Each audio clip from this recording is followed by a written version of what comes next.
morning, the last speaker before lunch, so I'll try to get through this quick. You know, I started 17 years ago, 2001, which was the year Tropical Storm Allison hit the Houston area. And we went through Allison. I had 3 feet of water in my house during Allison. And us in Harris County and Houston couldn't imagine a storm worse than Allison until Harvey. And really to this day, we still can't wrap our heads around what we went through with Harvey. And so I'm going to go through that, a little bit about the hydrology in Harris County, because flooding has 2 parts. It's the weather, it's what falls, and then what happens after it falls on the ground. If you live in Southeast Texas long enough, you're going to go through it. We get big rains. That's our climate. We live along the Gulf Coast. It rains a lot. The U.S. record is still held in Alvin, Texas, down south of us, Missouri County. 43 inches in 24 hours.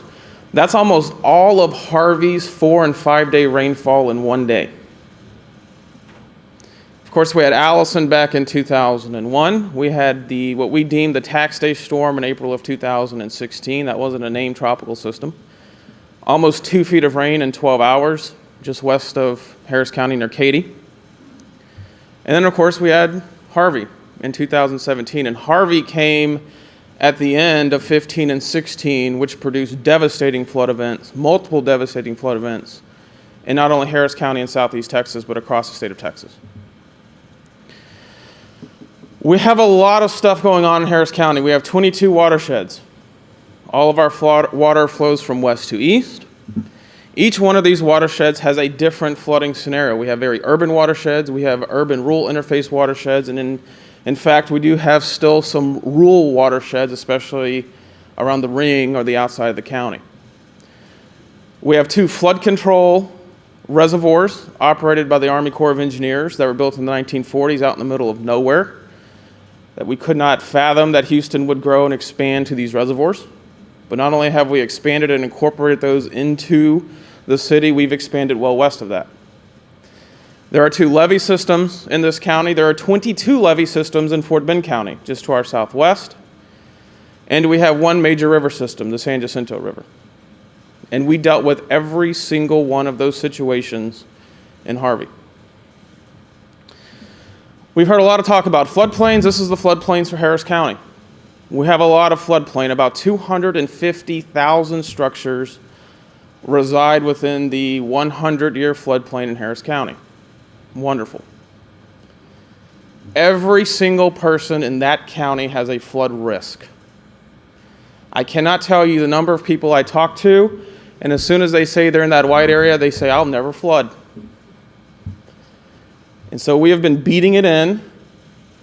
Every single person has a flood risk. It is not just the flooding from the creeks or the bayous or the rivers, which is what the floodplains show. And the reason for that is because we get a lot of this type of flooding. And this is very common along the Gulf Coast where you don't have a lot of topography. When you're flat and when you're urban and when you get really, really heavy rains like we get, your roadway system can't carry the water quick enough to the creek or the bayou. And so you get flooding from the street systems. And there's no regulatory floodplain indicating where that is or where that can happen, because it can happen anywhere in any subdivision. And so our street systems are purposely designed, cut below grade to store excess water in the event we exceed the design capacity of the underground system, which for the most newest systems is about 2 inches of rain an hour. But it's nothing for us to get 5, 6, 7 inches of rain in an hour. And so our street systems help hold that water. But even in situations like the tax day storm or Harvey, our street systems become overwhelmed, and homes will flood way outside of any regulatory floodplain. This is an example of that. This is on the north side of I-10, west of downtown Houston. There is no bayou or creek near this location. This is just simply the underground system being overwhelmed by the rainfall. And usually, if you give it an hour after the rain stops, this water's gone. It's not there anymore. This tends to be very shallow flooding. It ekes into the weep holes. It just gets into the structure. It can cause damage. It does cause damage. This is very shallow. Our creek and bayou flooding tends to be a little bit deeper, knee or waist deep. But because we do not have a lot of topography in Harris County, a lot of our flooding is shallow. We can flood thousands of homes easily, but it tends to be very shallow flooding, not life-threatening flooding. Harvey was different. We know the track. This was the forecast on Saturday morning. Everything you see in magenta was 3 feet of rain. What in the world does 3 and 4 feet of rain look like? How do you describe that to your citizens? We all knew we were going to get a lot of rain. We all knew we were going to have flooding. But we all try to compare it back to a previous event that we've been through so we can try to understand it. And so some people are like, well, this will be like tax day, or this will be like our Memorial Day 15 flood, or maybe this will be like Tropical Storm Allison. But as we all know, no storm is the same. And so even an Allison level flood for us means something to the people who were impacted by Allison. But there are parts of Harris County and the surrounding area that were not impacted by Tropical Storm Allison. And so drawing those comparisons to previous storms didn't mean anything to those people in those areas that had 2 inches of rain during Tropical Storm Allison. And historically in Texas, when we get these big events, it tends to be a location, a point, that gets a really big total of rain. Alvin and Claudette. You went up to Hobby Airport, which is probably 25, 30 miles from Alvin, you were talking about 12 inches of rain in Claudette. And this tends to be what happens in our area. You get a lot of rain in a very small geographical area. Well, that was not the case with Harvey. We had a lot of rain over a massive area, 35 inches over 10,000 square miles over a 5-day period. So in Harris County, we were fine. Of course, you've heard about the Cat 4 landfall down at Rockport and Port Aransas. This is 24 hours later on Saturday evening at 9 o'clock. We're still dealing with a 65-mile-an-hour tropical storm just northwest of Victoria. And all of our problems in Houston would develop from this single feeder band well east of the center that was moving very slowly across Harris County. Rainfall rates in those red areas there anywhere from 4 to 7 inches per hour. And this moved from west to east, which is the same direction our watersheds drain. So you dump the water in the upper headwaters, and then the heavy rain and the flood waves move down these watersheds. By the next morning, Sunday at 10 a.m., this is our flood warning system. We operate 170 gauges that monitor real-time rainfall and stream levels across the county. We had flooding in every portion of the county. Every single one of our 22 freeways was underwater. We could not utilize our freeway system for the first time ever. We've always had 1 or 2 freeways we could utilize. The water was also very deep. About 2 o'clock in the morning on Sunday, we started to get a very large influx of 911 calls of people saying, we're going to drown in our homes. They're going into their attics. We took 53,000 911 calls in 12 hours. At any one time, 9,800 calls were in queue on 911 that could not be answered. And by sunrise Sunday morning, we had deployed in Harris County every available rescue asset we had. Every fire truck, every dump truck, every high water vehicle had been deployed. We had nothing else left to deploy. Of course, you utilize mutual aid with your surrounding counties, but all of our surrounding counties were in the same situation. Galveston County, just south of us on the way to Galveston, the city of Dickinson, 80% of the town was underwater. We could not move assets on Sunday morning. And so our county judge, Ed Emmett, made the decision to go out and ask for civilian help. People were already doing this, but we needed to help coordinate this effort so that first responders were not going to locations where their next door neighbor had already picked them up off the roof. And the idea was to get people to freeway overpasses where we could land helicopters and then transport them to shelter locations where we could put the helicopters down, because we could not utilize really any of our roadway systems. So these are some of these rainfall totals. The top graph there is everything in Harris County. Our maximum total was 47.4 down in the southern part of the county. Of course, since Harvey, the battle cry, if you will, has been it rained 50 inches. We did not have 50 inches of rain anywhere that I can find in Harris County. Certainly happened in Galveston and Liberty, Chambers counties. On average, most of our county had between about 25 and 35 inches of rain. It rained 60.5 inches in Beaumont, Port Arthur, and so when people ask me, could it be worse, I say yes. It could be double what we had because it happened. Not that far from our location. On average, we had about 33.7. That's 68% of what we normally get in an entire year, and it's 69% of the PMP. Probable maximum precipitation, what we physically thought could fall out of the sky. The 47.4 on Clear Creek is 95% of the PMP. We've heard lots about this. Return intervals, return frequencies. All of Harris County experienced a 1% 24-hour storm for Harvey. It's the first time ever. We've seen that in the entire county. That for our county previous to no Atlas 14 was 13.2 inches, and we exceeded that.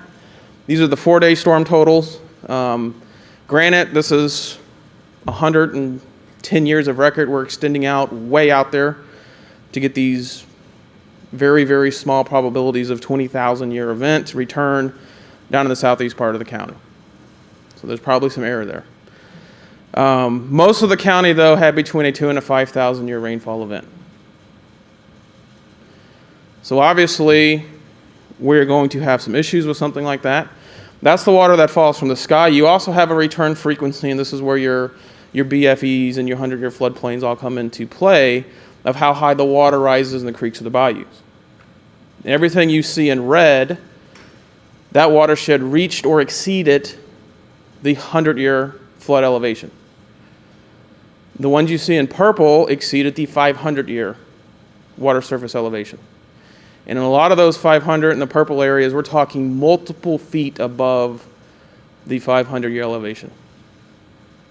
So tremendous parts of the county experienced record flooding from Harvey. In Harris County, the standard before January 1 of this year, we built 18 inches above the 100-year floodplain. I'll show you a picture of that. This is one of our 2 levee systems. This is the Hardy Toll Road, for any of you familiar with Houston, that goes up north to the Woodlands. We were very concerned we were going to lose this levee. This was built in the 1980s. It has never been tested to this magnitude before. Water was within about 3 inches of not only overtopping the structure, but also going around the ends of the levee, which is a big problem in our area where we're flat. So you tie it back into topography, water can go around it. What actually happened is the water in the creek rose above the height of the pump station, and water backflowed through the pump station and cascaded down inside the levee on the base of the levee and eroded the levee inside under the pump station. And then we were concerned this would be a catastrophic failure of this levee. So we evacuated the subdivision. The other thing this picture shows is look at the subdivision on the other side of the levee, or on the other side of the creek across from the levee.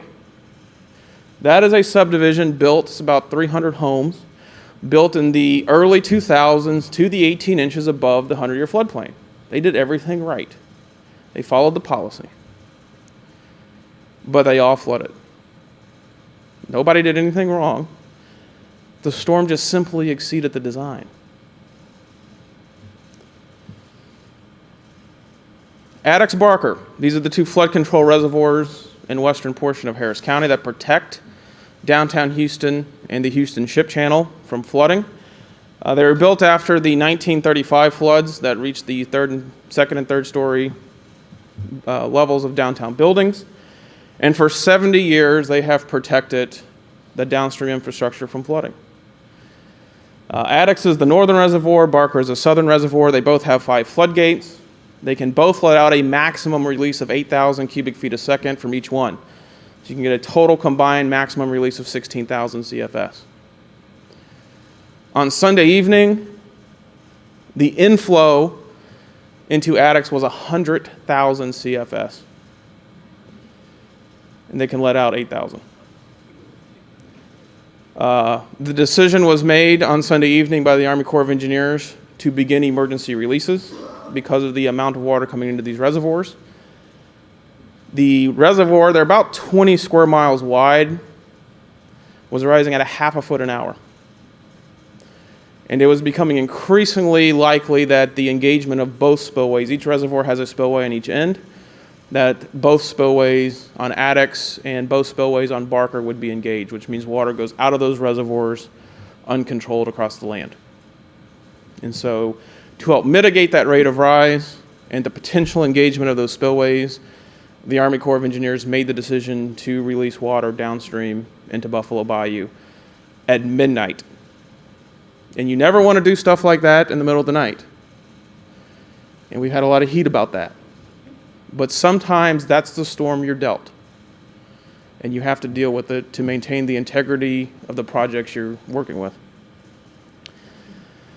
The other situation we have is development behind the reservoirs in what we call the flood pool. So this is an area that is off what the federal government bought and owns. That's the 100-year pool of the reservoir, but it is not the maximum level that these reservoirs can get to. So these reservoirs can go up to those spillway engagements at their ends. So there's another 5 to 6, 7 feet of land elevation rise off the government-owned land to that spillway that the government, the federal government, does not own, and that structures have been built in.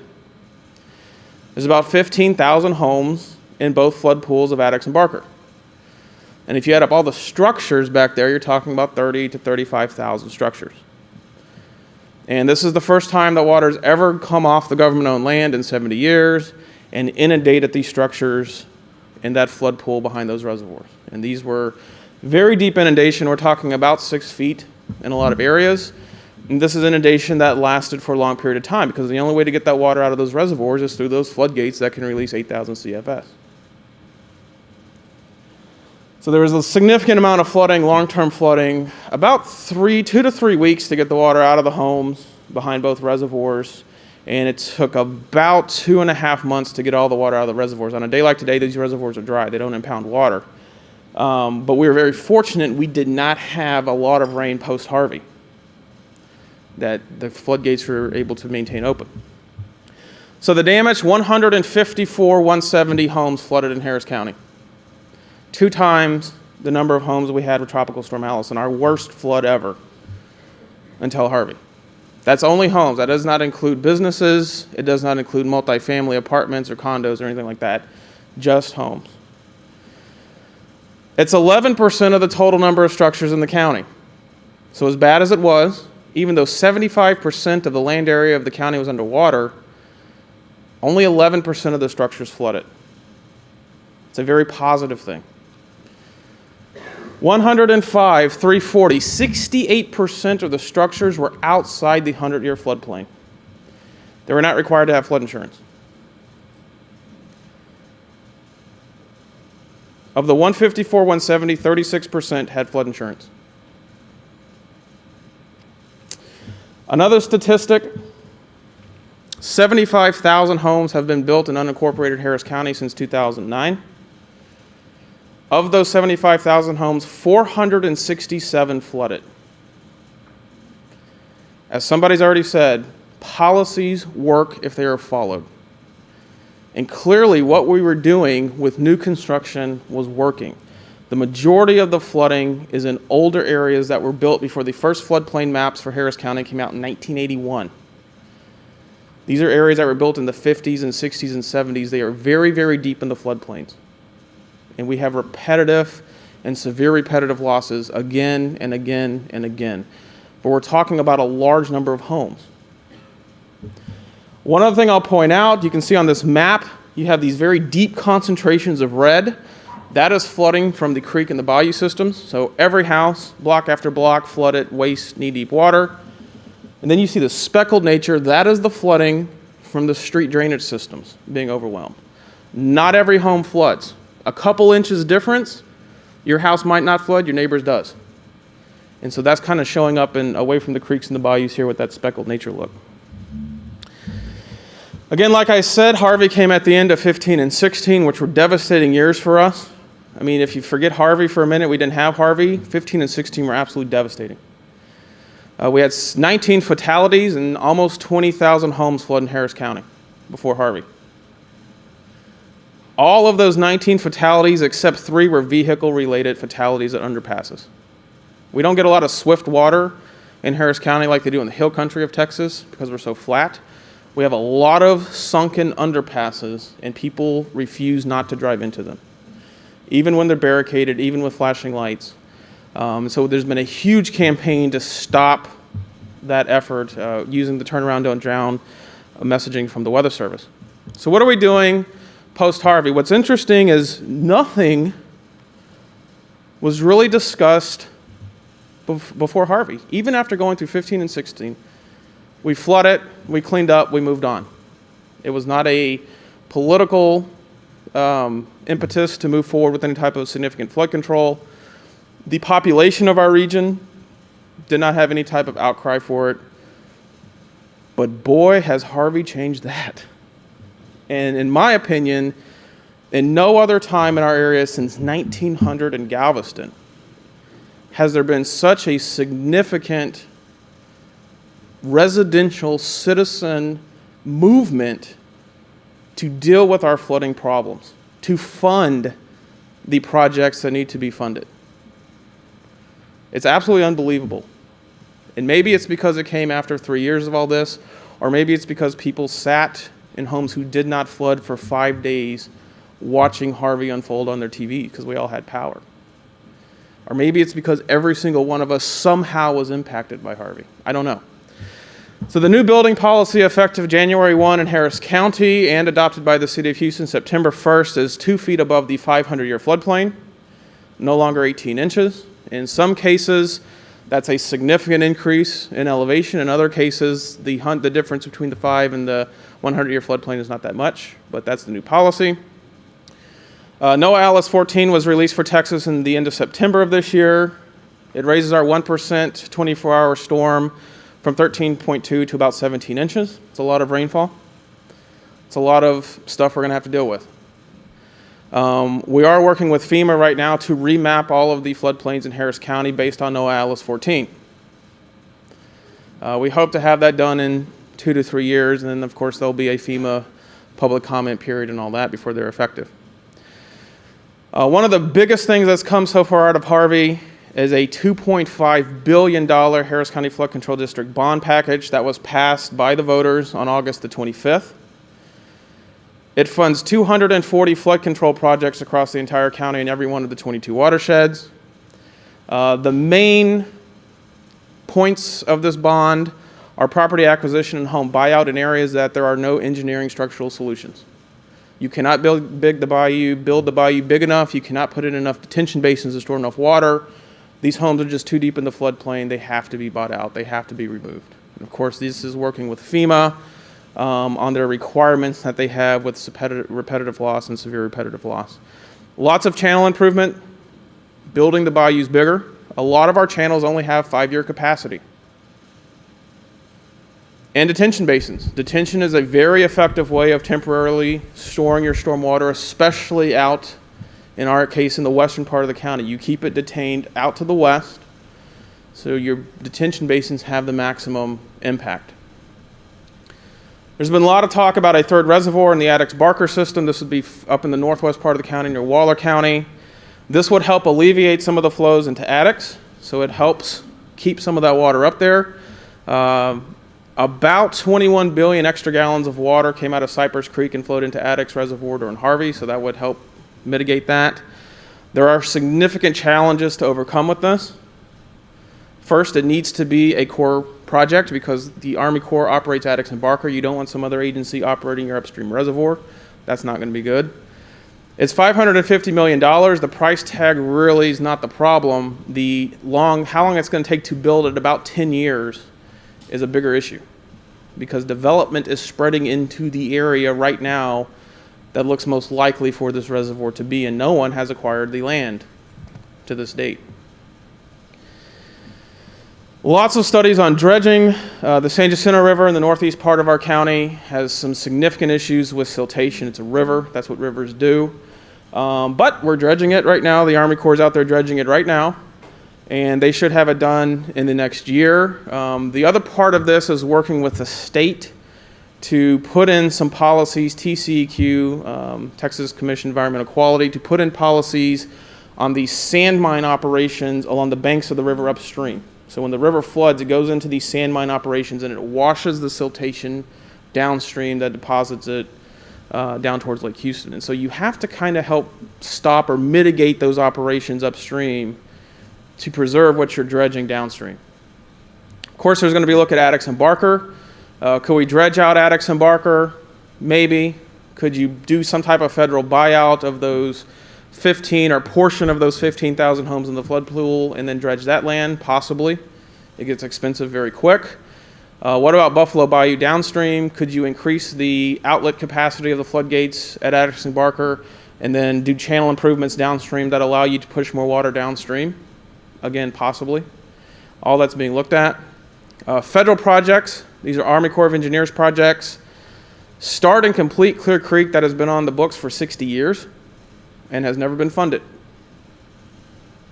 until Harvey. Complete Braze, White Oak, Hunting, and a possible additional federal project if we can leverage some of our bond money to pull down matching funds from Washington. And then lastly, this has kind of been a big new idea, is tunnels. Can we put this stuff underground and take it to Galveston Bay? The initial study we've looked at is $120 billion to put in 4 or 5 tunnel systems. These would be tunnels about 40 by 40 wide, anywhere from 20 to 35 feet below the ground. So it comes with maintenance concerns and all kinds of stuff. Down where we live, we have a lot of stuff underground. We're petrochemical heavy. We have a lot of pipelines down there. So you have a lot of challenges. That would remove much of the 1% floodplain in Harris County. What's interesting is we can do the same thing with $31 billion above the ground. But we do not have that amount of money available to us. And the amount of work that it would cost, or the amount of work that it would be, is pretty significant. Lastly, I'll touch a little bit on Michael. I was deployed to Florida with the National Weather Service Tallahassee to help do storm surge markings in Florida. So we were here. It was a 5-day deployment. We came in the Sunday after Michael made landfall.